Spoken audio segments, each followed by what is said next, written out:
नमस्कार दोस्तों, आज हम बात करने जा रहे हैं जातीय जनगणना के बारे में। वैसे तो जातीय जनगणना कोई अभी नहीं है कि 2024 में प्रारंभ हुई हो। यह जब हमारा देश गुलाम था 1861 ईस्वी में लगभग अगर इसकी जो है मांग की गई थी और इसको भारत में जातीय जनगणना की शुरुआत भी हुई थी। इसका मुख्य उद्देश्य था औपनिवेशिक अभ्यास के साथ इसकी शुरुआत हुई थी। नीति निर्माताओं और शिक्षाविदों व अन्य लोगों द्वारा भारतीय जातीय आबादी का आकलन कर संसाधनों तक पहुंचने का सामाजिक परिवर्तन की रूपरेखा तैयार करना था, जिससे कि इस काम में सफलता मिल सके। जातीय जनगणना का उद्देश्य नहीं था कि समाज में किसी प्रकार का विभाजन हो। ये उद्देश्य था कि हर एक की आर्थिक स्थिति के बारे में पता चल सके। जब उसकी आर्थिक और सामाजिक स्थिति के बारे में पता चलेगा तो निश्चित रूप से जो हमारे देश के नीति निर्माता हैं या शिक्षाविद हैं या अन्य लोग हैं, उनकी नीतियों को बनाने में, विकास में जो कैसे उसको किया जाए, तो इसे जो है उनका विकास को बढ़ावा देने में सफलता मिलती है। अब इसके बाद जो है लेकिन दोबारा शुरुआत हुई तो 1931 में हुई। 1931 में भी यही कारण था कि जो इसका उद्देश्य था कि जो लोग आर्थिक अभाव से जूझ रहे हैं उनकी पहचान किया जाए, वो चाहे शहरी क्षेत्र का हो, चाहे ग्रामीण क्षेत्र का हो, और चाहे वो किसी भी वर्ग का हो। ऐसे बारे में भारतीय परिवारों की आर्थिक स्थिति के बारे में जब सूचना आकलन होगा तो निश्चित रूप से उनके विकास के, उनके आर्थिक को कैसे सुधारा जाए उस पर काम होगा। लेकिन जब हमारा देश स्वतंत्र हुआ 1947 में, इसके बाद 1951 के बाद जातीय जनगणना के आंकड़ों को बंद कर दिया गया और उसको ठंडे बस्ते में डाल दिया गया। इसके पहले जो हमें बात करें अनुसूचित जाति एवं जनजाति का, तो क्योंकि संविधान में तो ओबीसी का भी था और सभी जातियों का जो आर्थिक रूप से कमज़ोर थे उनके उत्थान के लिए बढ़ावा था। और जब देश ये हमारा संविधान लागू हुआ 1951 में, उसी संविधान में SC/ST या अनुसूचित जनजाति के लोगों को आरक्षण का 21% लाभ देना वहीं से शुरू कर दिया गया। ये एक अच्छी बात रही है, लेकिन अन्य जितनी भी पिछड़ी जातियाँ रही हैं उनकी जो आरक्षण मिलना चाहिए, उनके सामाजिक व आर्थिक उत्थान के लिए कार्य होना चाहिए, उसको ठंडे बस्ते में एज इट इज उसको छोड़ दिया गया था, उसका काम नहीं हुआ। 1989 में जब VP सिंह की सरकार बनी तो उन्होंने पिछड़ा वर्ग के लोगों को 27% आरक्षण लागू किया। ये उनका था कि सामाजिक जो रूप से पिछड़े हुए हैं, पिछड़े वर्ग के लोग हैं, उनकी पहचान करके और उनका उद्देश्य जो है उनकी आर्थिक स्थिति को अच्छा किया जा सके और उनकी पहचान और समाज में और बेहतर हो सके। अब इसके बाद धीरे धीरे करके चलता रहा और आज तक शायद है कि 27% कितने लोगों का आरक्षण मिला, नहीं मिला, या जिनको मिला तो वो मिलता ही चला गया, जिसको नहीं मिला तो वो आज तक नहीं मिला। वो चाहे SC/ST में हो, चाहे अनुसूचित जनजाति में हो, चाहे उसमें हो, और चाहे पिछड़ा वर्ग में हो।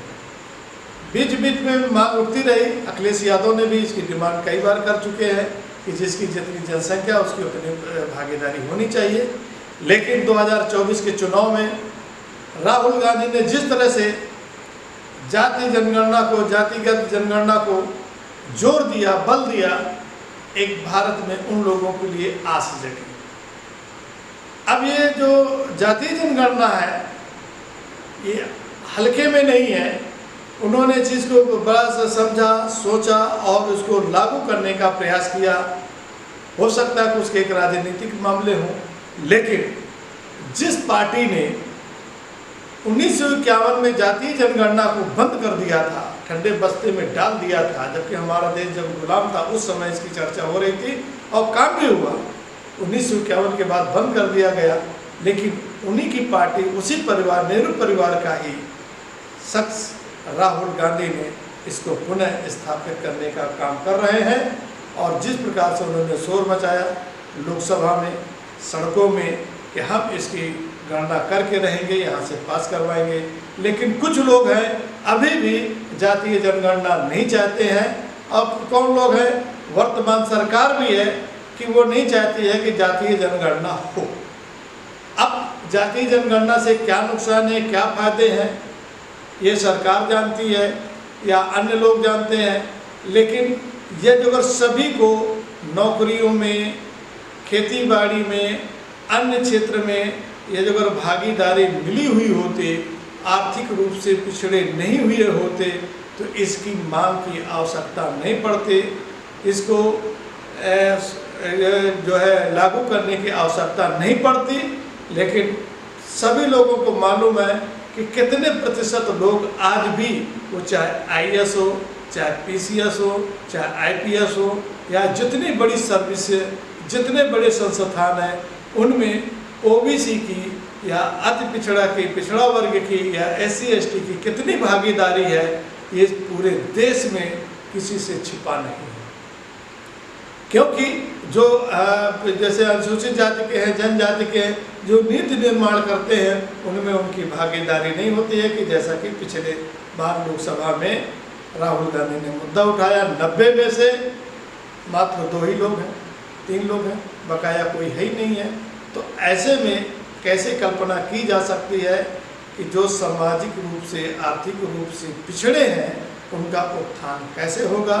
तो निश्चित रूप से सरकार को भी इस बारे में ध्यान देना चाहिए, और जो विपक्ष है उसको भी जो इस मुद्दे को बनाया है, तो उसका सभी स्वागत है।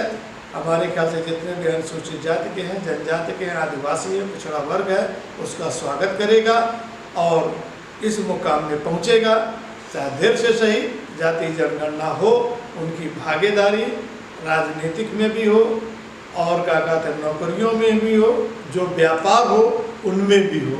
लेकिन इस बात का विशेष ध्यान हो, जिन लोगों की आर्थिक स्थिति मजबूत है, वो चाहे किसी भी वर्ग के हो, चाहे पिछड़ा वर्ग के हो, चाहे एससी एसटी वर्ग के हो, चाहे कोई भी हो, उनको इसका लाभ नहीं दिया जाना चाहिए। जो मजबूत हो चुके हैं, जो कमज़ोर हैं, पिछड़े हैं, नहीं मिल पा रहा है, उनको ऊपर उठाने का प्रयास करना चाहिए, और तभी हमारा देश के सपना साकार होगा, विकसित भारत का सपना साकार होगा। जब हम खुद ही खुशहाल रहेंगे, टैक्स देने में सफल होंगे, सरकार को भी जो है जो टैक्स में हर भारतीय जो अगर कमाएगा, ज़रूरत से थोड़ा ज़्यादा कमाएगा, तो निश्चित रूप से टैक्स देगा। जब टैक्स देगा तो देश के विकास में बढ़ावा मिलेगा, और ये जब वो टैक्स नहीं दे पाएगा, वो सरकार से ही मांग करके खाता रहेगा, सरकार उनको पूर्ति करती रहेगी, तो हमारा देश कभी भी विकसित भारत नहीं बन सकता है। जब देश की जनता खुशहाल है, तभी भारत खुशहाल है। इन्हीं बातों के साथ अपने शब्दों को विराम देते हैं। जय हिंद, जय भारत।